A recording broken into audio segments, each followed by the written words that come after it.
I'm an office worker who is 28 years old. Last month, I tied the knot with Daniel, who is my age. Until we have children of our own, we plan to continue working as a pair. We decided to divide up the housekeeping since we both work outside the home. I was let down when we started because he showed no signs of wanting to lend a hand. "Welcome home," he proclaims. "Same here. I'm going to whip up some food as soon as I get home." When I visit a buddy, we typically merely reheat leftovers or meals that have already been cooked. I used to make sure Daniel had something new every day, but then I started making things ahead of time. The truth is that every once in a while I really want a fresh supper. His constant gripes about meals have been driving me crazy as of late. I'm getting the cooking pot on now, but it will be a while. As inconvenient as it is, Daniel is supposed to clean the restroom. He does clean it, but he never stops griping. I do most of the cooking and dishwashing during supper. We never get home early because we both work late hours. Since Daniel is always griping, I sometimes feel compelled to cook from scratch, even though I would like to make everything fresh if I had more time. I want freshly made meals. This is only the latest example of how his demands have escalated. If you want fresh food that badly, why don't you make it yourself? I lose it. "Apologies, I just dropped by to see my brother, who lives nearby," he explains, but I get the impression he mistook my tone for anger. Actually, Daniel was the one I was referring to. Once I mistook his putting for his, and he became really angry with me. An entire month passed without him speaking to me. Stupidity reigned. I was enraged and let down because the pudding I had been anticipating wasn't in the refrigerator. It still irritates me to think about it now. "Please stop." "Just kidding," I point out. "But seriously, why are you being so coy right now? Now that we're husband and wife, we must learn to put up with each other's rudeness. When you share a home with someone, I suppose you get to know them better. You are an adult, you know. Who made you so furious?" "In my opinion, yeah, the one juggling work, everything else, and Daniel, who doesn't do much and is always moaning. If only he could show any consideration, that would be great. What's the big deal with prepared meals? Now is the moment to commend someone for their efficiency. Everyone wants to come home to hot, freshly cooked dinner every day, but who's going to do the cooking? Daniel isn't going to anyway. The man doesn't even bother to pick up his own trash. I think he relies too much on me. You are not his mother, though. This is meant to be a collaborative effort. What will happen when we have children if this continues?" "Well, I know I'm just listening to your story, but if there's anything I can do, just let me know," adds my sibling. I respond, "Thanks, big brother." After our conversation, I felt a little better, but I'm still not feeling great. After my brother and I had a few days of conversation, I returned home later than normal. Daniel heaved a heavy sigh as I was reheating some leftovers and preparing dinner. "Oh, you're cutting corners once more," he commented. "I don't skimp on quality just because it's pre-cooked. There isn't a store-bought item on the table. Just heat it up before serving, and it's the same as any deli meat you'd purchase at the supermarket." "What? Food that has been reheated is revolting to me. Fresh food is my only preference." "Oh my, that's awful. A lot of work went into this. Tacos are a laborious affair to make." "Screw it. I simply desire food that is fresh." I lost my cool. Why did I marry someone so cruel? I couldn't help but wonder. I'm beginning to wonder if this was the right choice. Someone like this is too much for me to handle. Finally, I respond, "All right, I see. It will no longer be reheated by me. My feelings were finally conveyed by you." Daniel says, "Good," as if perfectly content. Following Daniel's request, I made sure to only offer him freshly cooked food the following day. "Oh, I walked over to get the food you requested, which is hot and freshly made. In just a few minutes, I'll have brought you some delicious, freshly made meal. Won't it?" Saying yes, I proceed. All I do is top it with chopped lettuce and tomato and drizzle it with dressing. You mentioned that freshly cooked is ideal, so it's not easy to whip up some at home. However, I think you have all you need with this. What? I simply cannot eat this much. It was you who suggested that something is best when it's freshly made. You lack empathy. In that case, I'll make you another dish. I retrieve eggs from the fridge, pour some rice into a dish, and return to the kitchen to bring them to Daniel. I suggest, perhaps with an undercurrent of sarcasm, that we prepare and savor egg-cooked rice. Rice cooked with eggs? How is that a dinner? That's simply not feasible. Merely stating, "Ah, that's right, my tone remains parched. This rice hasn't been prepared just now. The rice will be removed. Oh no, eggs must be laid just now, don't you think?" Ultimately, I remove the food. Although it may appear trivial, I am becoming increasingly convinced that a change is necessary. The egg-fried rice with cold chicken that you requested was tasty, and I'm also collecting for this. Even if it poses a nutritional problem, I eat this dish daily and it's delicious nevertheless. What are some things I can enjoy eating? It's true, it's challenging for individuals who can only consume food that is freshly prepared. Excuse me, what do you mean by that? I thought you said it would be served fresh. I am powerless to change the situation. There will be a delay. Well, I'm going to get in the tub, so feel free to whip up a batch. During Daniel's bath, I made my way to the kitchen. In the living area, I eventually overheard Daniel making a hissing sound. "Oh, sibling." Upon seeing my older brother enter, he said, "Good evening, Daniel," in astonishment. "This hamburger is good, Emma," my brother remarked. "I'm happy for you." "I would also want one, please," Daniel inquired. "I will provide you something else because this was preheated. It may not be to your liking." "Please be patient. I'm currently working on something else." "No problem at all. I had to reheat some stew that I had already made. Could you possibly eat food that has already been prepared? However, it's absolutely mouth-watering. It really absorbs the flavors," my brother exclaimed with delight as he savored the reheated dish. "Where is my meal?"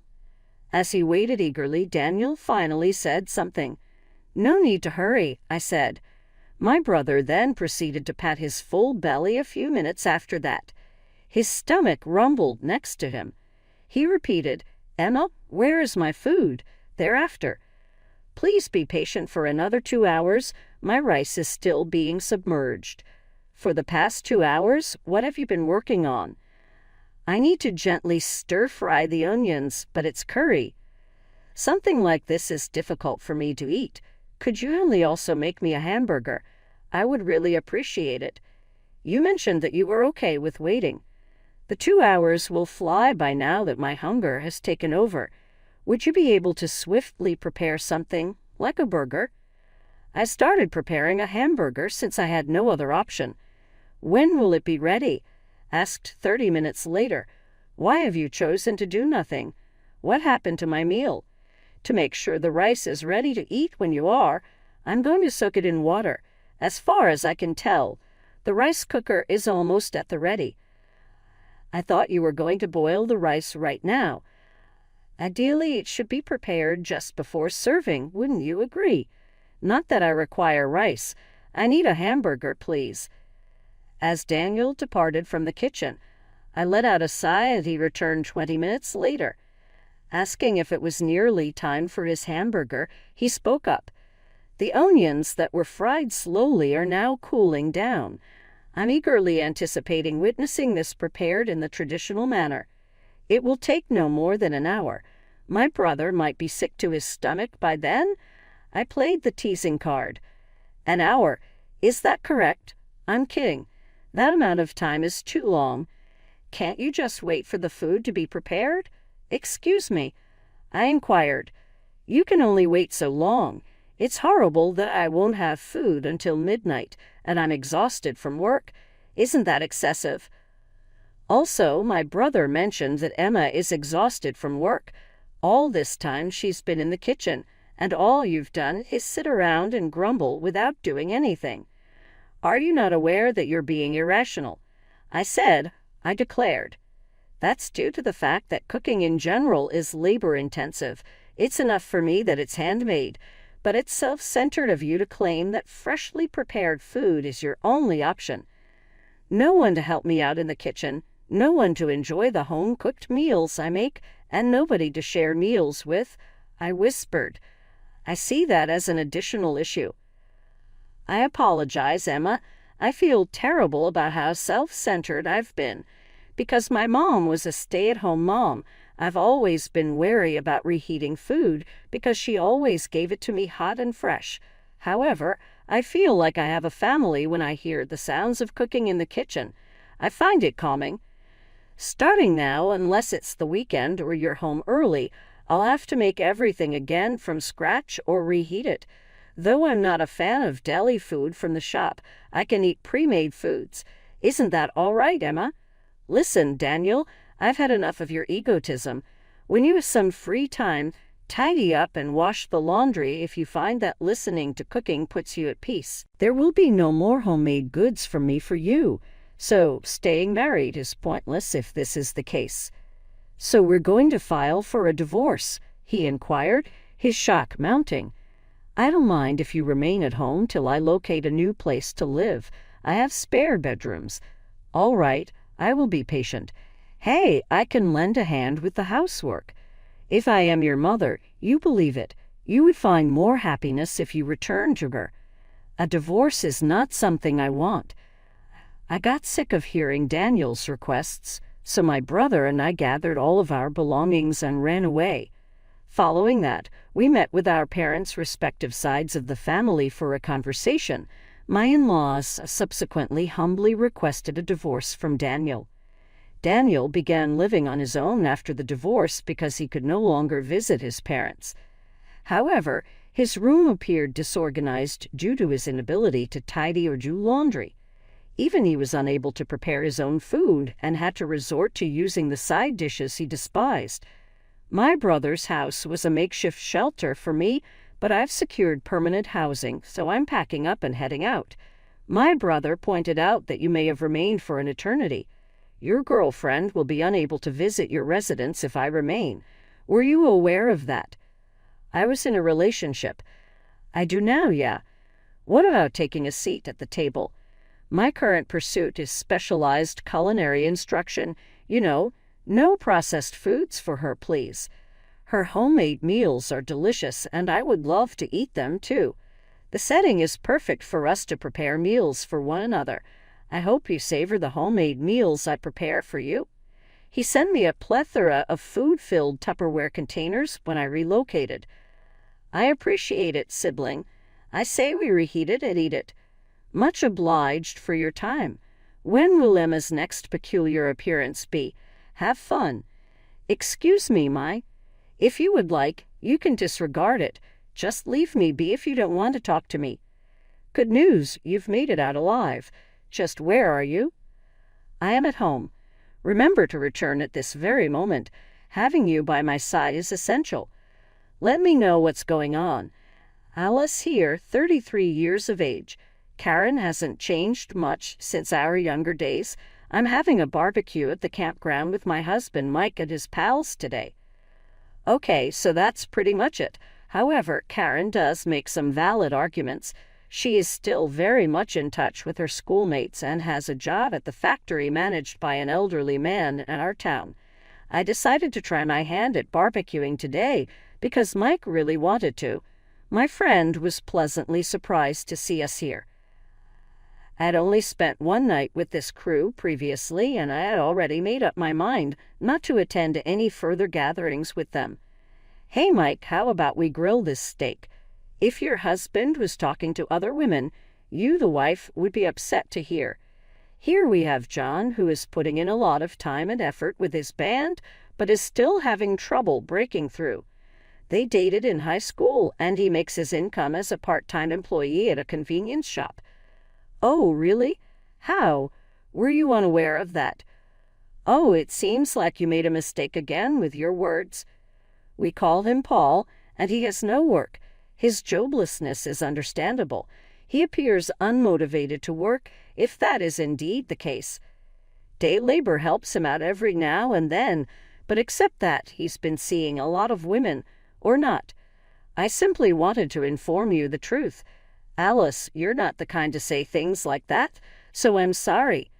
I'd rather not listen to it. Oh, I see. No need to worry about it.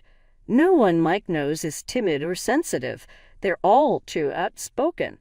What are you doing, cooking meat, Alice? I barbecued some steak and wanted to know whether he could use it. He never responded. Hey, Mike, could I grill this meat before we cook it? Wow, I can handle that. Oh, I responded. Indeed, Karen comes from a very affluent family. She has a lot of spare cash since she is the daughter of the head of the company and also works as an executive. I must say they do look good. Kindly distribute them evenly. Excuse me, but which one is mine? If I am disregarded, I will return home alone. It was a very bad thing. Truly, it was impossible. It was a smart choice, in my opinion. Lucky the robot that the doctor created is sitting next to my friend, who is also the director of the Doctoral Robotics Research Institute. You don't want to go home, and I get that. I hope you'll stay with us today and at home. I can't believe Mike has so many unanswered calls. During our conversation, I failed to notice. Some form of problem had to have occurred. Why don't you give it another go? It was intriguing. Hey, have you been seen? To my residence I returned. But I don't understand why you left without asking. I was starving to death because you paid no attention to me. Your meat is safe with you. Also, if someone ignores you, are you too little to care and just go home? It seems like you're having trouble focusing on your wife and instead spending time with your old buddies. You can't possibly be an adult, in my opinion. However, return at this very moment. I could really use your help. Since I do not own a large vehicle, what do you mean? Where do the other people stand? Your thoughts are entirely focused on yourself. How are we going to return home now that you've used our automobile to go? You drive a little car. On this occasion, I did in fact load up our van with all the camping gear, and Karen brought along his 3 buddies. At the spot, we all piled into Karen's little car. That is to say, there would be absolutely no room for my bags in the vehicle if I joined you. Therefore, you should plan your exit from the campsite independently. Plus, we're just going on a day trip. Not even a sleeping bag is in our possession. Because of you, we are all suffering and we do not have any money. Wow, that's so cool. Camping comes to mind, doesn't it? How about a river fishing trip and some mountain nut picking? Surely I am not capable of doing that, am I? In any case, you'll have to pay to camp here. Therefore, a bed will cost you more if you wish to remain there. The campground is well known as an Anaheim hotspot, so you may expect to pay a premium for a room on weekends and holidays. You appear to be having a lot of difficulty attempting to resolve this issue independently, which is particularly concerning given that I will not be able to assist you. It would appear that they are capable of facing a multitude of challenges. The realization that Alice isn't present at this moment would be terrible. Considering the current weather forecast, it appears like there will be heavy rain today. Therefore, I expect a lot of labor. It's wise to allow the rain to gently patter down your cheeks. Mike and Karen dropped off our van the following day. After returning to the campsite, I gathered all of my belongings. It's my home. Everyone deserves an apology from you. As a wife, you should feel ashamed for causing us all this hardship. My apologies, Alice. Our friendship is strong. No need to conceal it, I assure you. You've turned into a bunny and are lonely. Little Breos, you are adorable. You merely wish to capture Mike's interest. The girl's emotions are clear to me. The fact that Karen is so kind is a blessing. Then why is Karen staying home? She dropped by to veg out. Together, Mike and I will be watching a movie. I am leaving, so it's not an issue. We should watch a movie at home more often, but Mike and I haven't done that since we were in high school. Oh, I'm almost certain that was after the film. Despite the passage of time, it was our first encounter. My head was spinning from all the chaos. I went to the doctor's house without a plan, and even now I cringe whenever I bring up the subject. It's terrible. Before you got married, didn't you know about him? His local connections were well known to me, but I had no clue they were this robust. Until I tied the knot, I had no acquaintances. We've been married for a year now, but a lot has been revealed recently. I get it, Dr. Peter. What's the matter? Despite the brilliant doctor's suspicions, I do not believe Mike and Karen are being suspicious. The word suspicious is used to describe someone who is having an affair. Actually, I think we're almost romantically involved. To be more precise, I suppose that is true now that I consider it in retrospect. During her time at camp, Karen developed strong feelings for Mike. Like yesterday, she anticipated my rejection and proceeded as if she were inviting me out nonetheless. No matter how many times I said yes, Mike would still have said no. A return to one's own home. Something so dangerous that they are likely assuming Alice will be absent for at least a few hours. So Deke can make the most of that chance. The question is, will he immediately depart as soon as he hears the door open? It's plausible, but I'm not sure. On the other hand, the brilliant doctor could be planning ahead while he's actually watching a movie. Yeah, I'm home now. Welcome home. You came home early. It's kind of suspicious. I paused to retrieve an item. No, I wasn't viewing a film. I was going to watch it, but I ended up not feeling like it, so we just had a regular conversation instead. Yeah, so what did you come to get? I'm staying at the doctor's house today, so I came home to pick up clothes. Please take your time. I admire you. I suspect you have something to hide. I'm here now, at this point. Waiting for the time is the only remaining task. Forget about us for a while and have fun. That's right. One day later. Behold this. So, a few days from now, how about we hold a party at my place? We appreciate you being here today.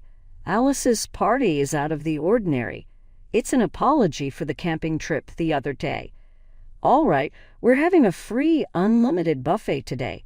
Having eaten so much, I feel fortunate. I won't need supper because I'll eat a lot. Oh, please don't take my food. Doctor, don't be greedy. I get it. I can almost feel your remorse for what happened the other day. All you really want is some pampering. Everyone will be staring at you if you throw a party in your own house.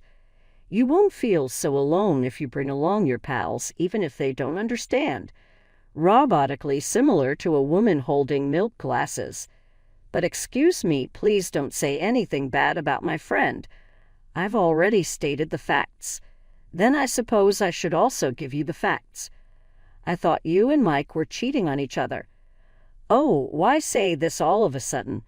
There's no reason for people to say things like that just because we're good friends.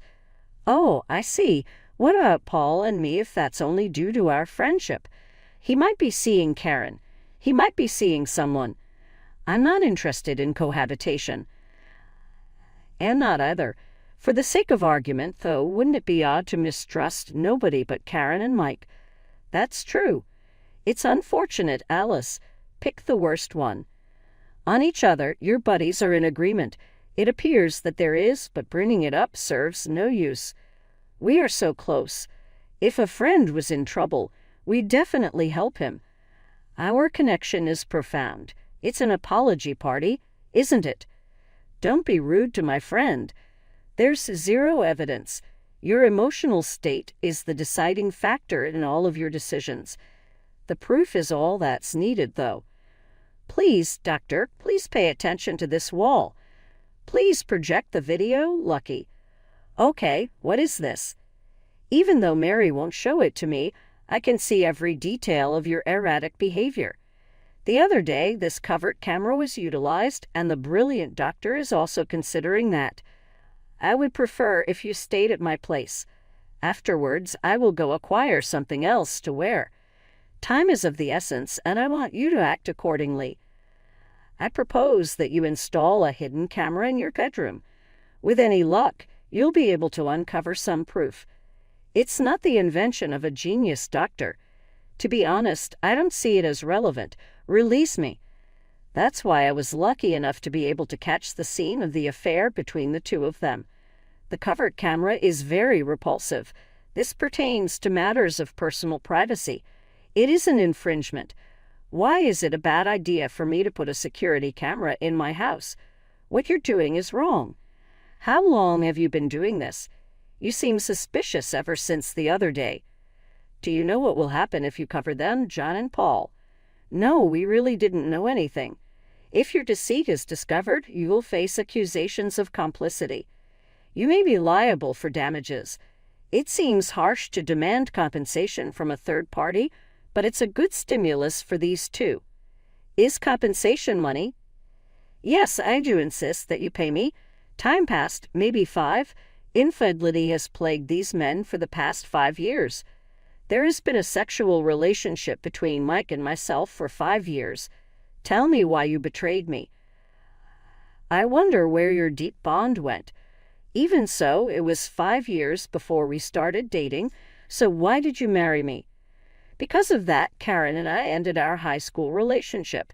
Even though it's said that reuniting doesn't last, Karen and I each went our separate ways for a bit. This led me to keep seeing you even after we broke up with Karen. All right, so you've totally ignored the fact that everyone has been involved for the past 5 years. Do not get involved with it in any way. I also do not. When you were having money problems, I was the one who lent you a hand. That kind of domineering demeanor has always worried me. Because you paid for it, I put up with it. Mike is exactly the same. What are you trying to express at this point? He thought all she wanted was money and a sexual partner. For Karen and for Alice, he was just dating him as a housekeeper, domestic helper. He stepped in with Alice to cover for Karen since she was helpless. Alice, who is distinct from Karen, is someone I adore. We can't make it work right now, but he has every right to seek recompense. Please be ready because I will deliver it to you. Permit me to have my dad deliver it to you. Obviously, I will not be able to afford to pay you or provide any kind of future assistance. Friendship is the name, isn't it? Is that so?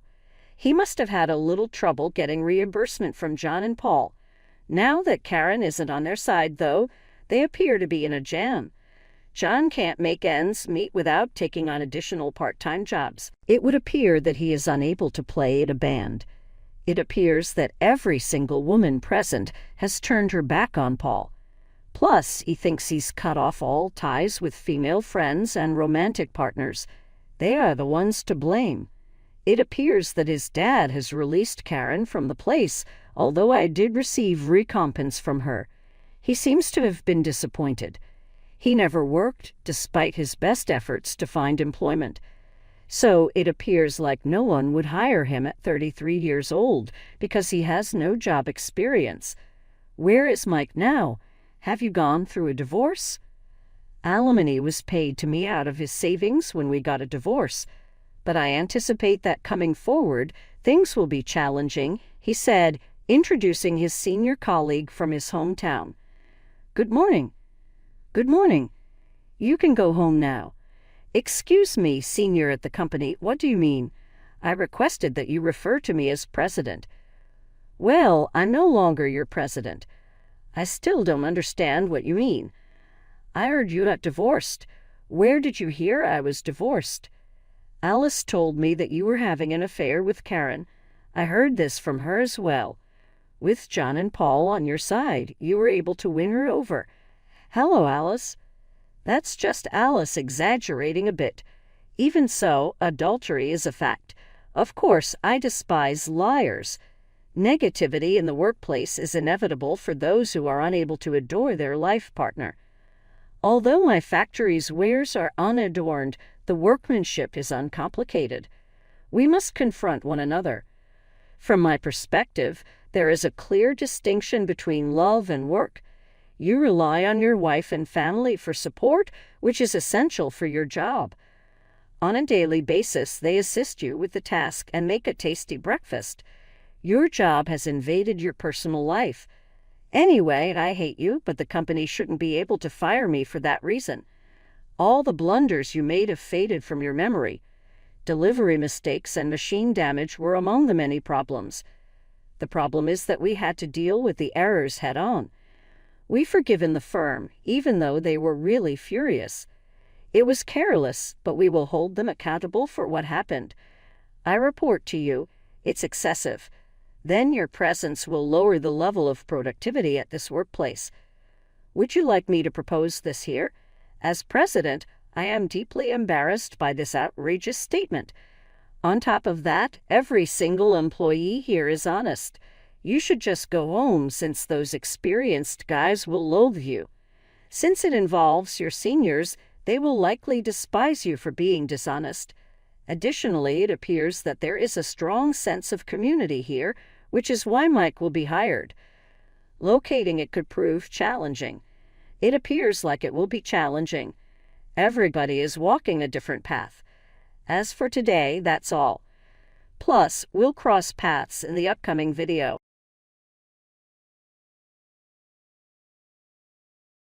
Hey everyone, I'm Jennifer. My parents came to America with nothing but $200 and big dreams. My dad worked 2 jobs and my mom cleaned houses, saving every penny they could. Always keep your own money, baby girl. Dad told me when I got my first paper route at 12. Independence is freedom. In the old country, women without their own money had no choices. Those words shaped my life. Through high school, I worked every summer instead of vacationing. During college, I juggled scholarships and part-time jobs. By 25, I had my corner office at Goldman Sachs. That's where I met David. Your market analysis is impressive, he said, actually looking at my presentation, not just my face. Most people wouldn't have caught that pattern. He was different from the usual trust fund crowd. I respected his genuine interest in my work and my independence. Our wedding was perfect until his sister Elizabeth cornered me at the reception. Separate bank accounts? How modern, she said with thinly veiled sarcasm. In our family, we share everything. Right, Daddy? Peter, my father-in-law, nodded sagely. Family money should stay in the family. These independent arrangements can lead to trust issues. Easy for her to say. Elizabeth's career was a series of failed fashion blogs bankrolled by her parents. At 32, she was still living in their Manhattan apartment, finding herself. Every Sunday dinner, my mother-in-law Lisa would ask, "Don't you trust David with money?" In her day, wives simply trusted their husbands. But for me, it wasn't about trust. It was about maintaining the independence we both valued. My cousin Margaret saw through their pretense. They hate that you don't need their money, she told me. An independent woman is their worst nightmare. David always defended me. Jennifer earned everything she has, and I love that about her. I thought we'd reached an understanding. But one day, I came home early with a migraine, only to hear Elizabeth's voice drifting from my home office. It has to be here somewhere. I found her rifling through my desk drawers, clutching my investment statements. "Oh, you startled me," she stammered. "Just looking for a pen." In my locked desk drawer, her excuses couldn't hide her intentions. This was more than nosiness. This was about control, about a family desperate to rein me in. Looking back, I realized that was just the beginning. At the next family dinner, Elizabeth smirked and made her move. "I spoke to our family financial advisor," she announced. Joining the family investment pool would be perfect for Jennifer. Lisa chimed in, "Wonderful idea. All the family money in one place." I replied, "I'm comfortable with my current investments, thank you." Elizabeth's tone turned saccharine.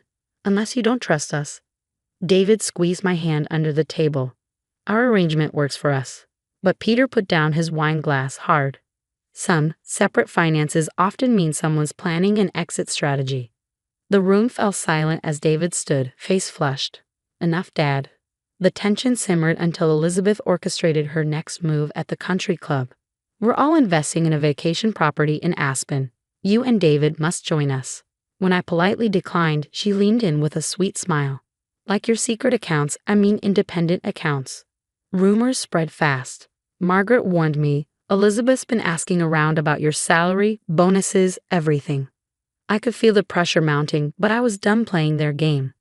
At Peter's birthday dinner, Elizabeth clinked her glass for a toast. To family unity. Well, almost unity. Some of us still keep secrets. I stood up, steady and calm. Exactly what are you implying? Elizabeth shrugged, her voice honeyed. Just that true family doesn't need separate accounts, right? Lisa nodded. It does make people wonder about your commitment, dear. David's fist hit the table. Stop it, all of you. Peter's voice tried to sound soothing as he broke the tense silence at the dinner table. We're just concerned, Jennifer, he said. When my friends hear about your arrangement, I let out a small laugh. Your friends? You mean the country club gossips who funded Elizabeth's 3 failed businesses? Elizabeth's face flushed red. At least I can rely on family, she spat. No, I replied coolly, you mooch off family. There's a difference. The room erupted, but amidst the chaos, something finally became clear. This wasn't just about bank accounts. It was about control. A family unwilling to accept a woman they couldn't buy or manipulate. The midnight phone call from my cousin Margaret confirmed my suspicions. Her voice was urgent. Jennifer, I just overheard something at the country club. Elizabeth's husband is filing for divorce. He's frozen all their joint accounts. My heart raced. What happened? She's been forging his signature on business checks, racking up credit card debt he never knew about. We're talking hundreds of thousands in hidden debt. Now it all makes sense. The obsession with your finances, the relentless attacks on your independence. A drowning person will grab at anything to stay afloat. The next morning, Lisa came to my office looking older and more fragile than I'd ever seen her.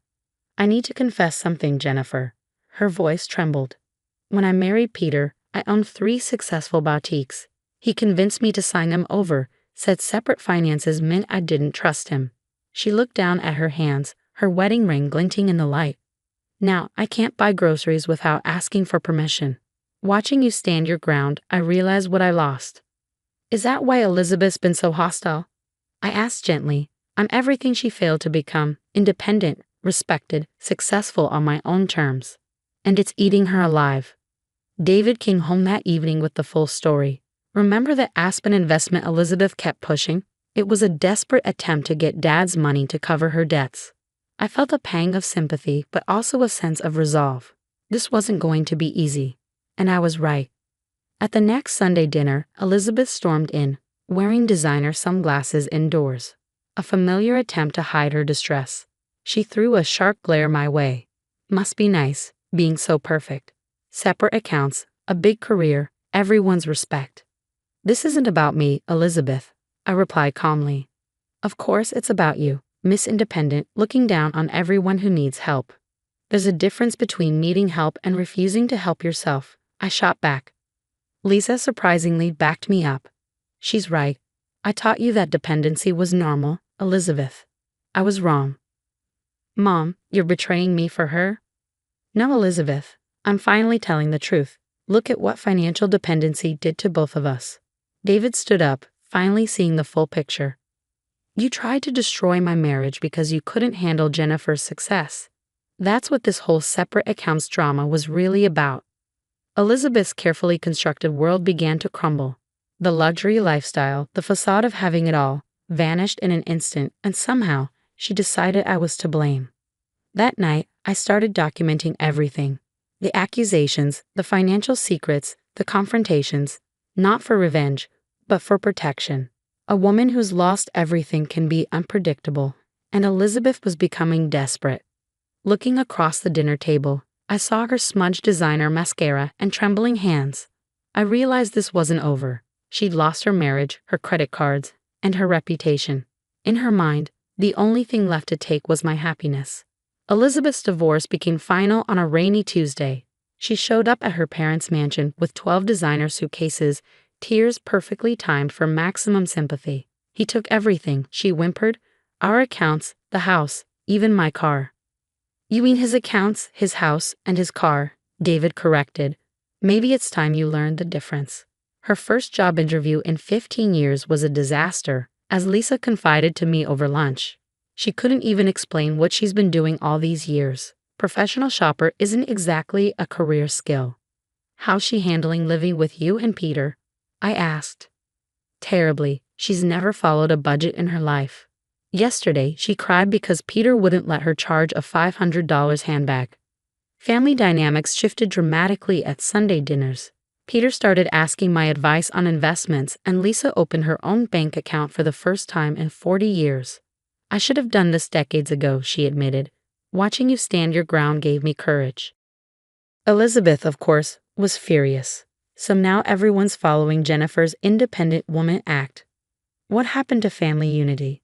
Unity doesn't mean dependency, David replied sharply. Look where your version of unity got you, divorced and broke at 33. Elizabeth tried different tactics. First came the tearful apology. I was just scared and jealous. Can't we start over? Then the guilt trips. Family should forgive family, unless you're too good for us now. Finally, the threats. I'll tell everyone you forced me into this situation, that you turned my family against me. A year later, the tables had fully turned. The same voices at the country club that once whispered about my separate accounts now praised my foresight. My career continued to soar, and I'd made partner at the firm. Inspired by my journey, I started a mentorship program for young women in finance. Financial independence isn't just about money, I told my first group. It's about having choices. David supported me through every step, proud to have a wife who'd fought for her principles. You showed my whole family what real partnership looks like, he said. Elizabeth, on the other hand, was still living with her parents, working part-time at a boutique she used to shop at. Last week, she reached out, trying one last time to manipulate me. I've changed, she claimed. I'm learning about financial responsibility. Can't you guide me? I sent back a simple response. Some lessons cost more than money. Now Lisa calls me regularly, seeking financial advice and building her own investment portfolio. She's rediscovering her business skills, a piece of herself she thought she'd lost forever. You didn't just save your independence, she told me once. You showed us all what we'd given up. Even Peter admitted his mistake. I wanted control over the family through money, he confessed. All I did was chain them. 3 of David's cousins opened separate accounts after seeing our example. Elizabeth's situation became a cautionary tale in the family, a reminder that dependency isn't love. It's a chain. Recently, I received an invitation to speak at a women's finance conference on maintaining independence in marriage. The irony wasn't lost on me. The very thing Elizabeth had tried to shame me for had become my platform for helping others. In my office, David had framed my first partner nameplate and hung it next to a photo of my immigrant parents. They taught me that true security comes from within, not from someone else's bank account. And while Elizabeth still glares at me during family events, her power over me is gone. She tried to undermine my boundaries, but in the end became the perfect example of why those boundaries mattered. When it comes to choosing between family harmony and financial independence, what would you pick? When Elizabeth tried to shame me for maintaining separate accounts, should I have given in to keep the peace, or was standing firm the right choice? And perhaps the hardest question of all, was Lisa's regret over giving up her financial independence a warning sign we should all consider?